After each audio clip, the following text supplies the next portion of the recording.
So joining us now, Jonathan Martinez. I'm Mandy Noel. Shocking new revelations today in the accidental release of a convicted killer who was allowed to walk out of the Bexar County Jail. News 4, the first to report today that Angel Salas was on the loose for nearly 2 weeks before anyone realized it. And now News 4 is pressing for answers about how it happened. We're asking what or who is to blame for a convicted murderer being released and allowed to remain free for 13 days. News 4 San Antonio's Taylor Warden be spending the day trying to get some of those answers from county officials. She joins us live with what they had to say. Taylor. Yeah, now reaching out all day to the sheriff's office, county clerk, juvenile courts, we're uncovering that this was all due to a lack of access in juvenile records. 18-year-old Angel Salas was released in November despite a 20-year sentence for a 2024 murder and aggravated robbery. But for nearly 2 weeks, he was out, free to move among the public. The lack of information flow is something that we just can't have in law enforcement.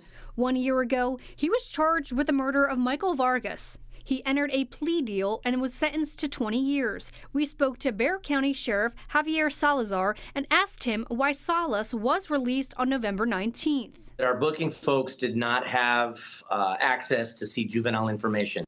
Now, we understand the need to keep this juvenile information siloed from adult information. That's certainly not something that we ever want to mix. Booking records show Salas first entered the Bexar County Jail last December, then released 2 weeks ago on November 19th. There's certain specific scenarios where we just need to be able to see this information, and this is one of those situations. It wasn't until this Monday law enforcement learned Salas was on the run after juvenile courts alerted the sheriff's office because he was not showing up as appearing in custody. BCSO worked with gang and other street crime units to try to find him, focusing their search on a home on a Wild Olive Way. Well, we were following up on different leads that we were developing.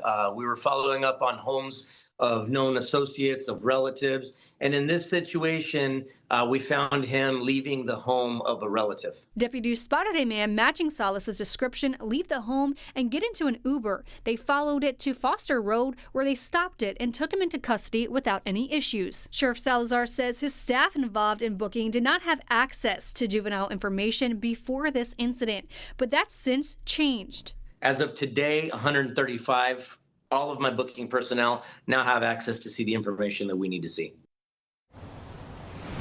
District Clerk Gloria Martinez says her office follows a law on confidentiality, and while a juvenile judge can approve the release of records, her office does not have to ensure the jail can see information in its system. Now, Salas tonight is back here at the Bexar County Jail. We'll keep you updated with the story as this develops, but for now, reporting live in Taylor Whartonby, News 4 San Antonio.